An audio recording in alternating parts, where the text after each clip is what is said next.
Bonjour à tous. Le choix de notre article scientifique dans le cadre du cours Apprentissage par réseau de neurones profonds s'intitule Les réseaux de neurones liquides. Il est écrit par Ramin Hassani et ses collègues et l'article est accepté à la 35e conférence sur l'intelligence artificielle AAAI. Notre équipe est constituée de Raphaël Mélençon et Isabelle Esseric.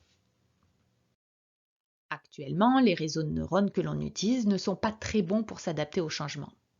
Par exemple, une voiture autonome doit analyser des capteurs en temps réel, mais le flux de données n'est pas nécessairement constant et d'un moment à l'autre, les données perçues peuvent varier énormément. Des solutions courantes pour pallier à ce problème sont l'apprentissage actif, l'acquisition de plus de données d'entraînement et l'augmentation de données.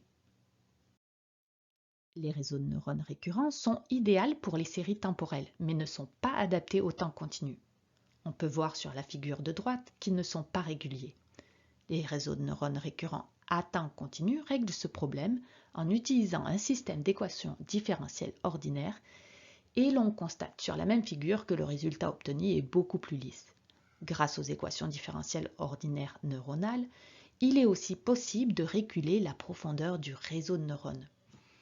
Comme les calculs sont énormes, les réseaux de neurones liquides, qui font partie de la famille des réseaux de neurones récurrents à temps constant, avec en plus une constante neuronale variable, permettent de réduire le nombre d'unités de calcul.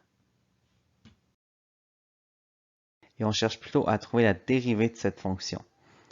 Quand on a ici un réseau récurrent, chaque propagation avant nous retourne un nouvel état caché. Dans un réseau de type neural ODE standard, notre réseau F correspond à la dérivée de cet état caché selon t, soit le temps ou le séquencement. Par contre, comme on peut le voir dans le pseudo-cas de la propagation avant d'un LTC, le réseau ne représente plus seulement la dérivée de cet état caché, mais également ce que les auteurs appellent une constante de temps système. Ils proposent qu'en ajustant l'état caché selon cette constante de temps, le réseau a une plus grande capacité d'expressivité, est plus stable à la variation de la chronologie et permet à l'état caché d'apprendre un système qui s'ajuste dynamiquement aux entrées temporelles. L'état caché au temps t plus delta t est donc dépendant à la fois du réseau, de l'état caché au temps t et de la constante de temps. Pour ce qui est de la rétropropagation, voici comment un LTC apprend. D'abord, il faut savoir que les calculs de gradient pour un tel réseau ne sont pas si simples. Les auteurs ont donc conçu leur propre algorithme de BPTT, donc Backprop Through Time, mais notent une importante utilisation mémoire pour de petits réseaux à une seule couche. Ils mentionnent une autre méthode, la méthode adjointe, qui serait beaucoup plus efficace, donc beaucoup moins coûteuse en mémoire, mais qui est beaucoup moins précise lors de la rétropropagation. Ils recommandent donc la méthode BPTT. Sinon, comme avec les réseaux récurrents standards, on effectue une propagation avant sur une mini-batch pour obtenir une prédiction future quelconque, puis on calcule la perte de ces prédictions par rapport à la vraie valeur attendue. Finalement, on ajuste les paramètres du réseau selon les gradients vis-à-vis la perte. Donc, mis à part la complexité du calcul du gradient, l'entraînement est standard.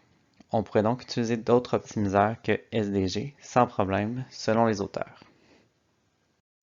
L'un des avantages des réseaux LTC est leur capacité d'expressivité. Ce que l'on veut dire par expressivité, c'est la quantité de fonctions que le réseau peut exprimer.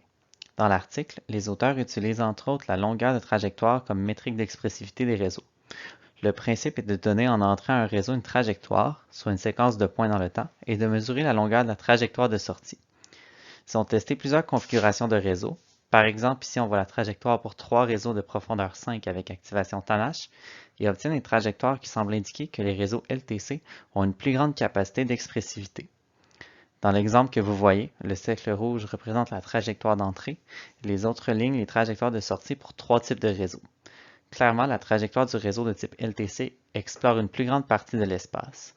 Pour les auteurs, cela indique que les réseaux de type LTC pourraient représenter des fonctions que les autres ne peuvent pas.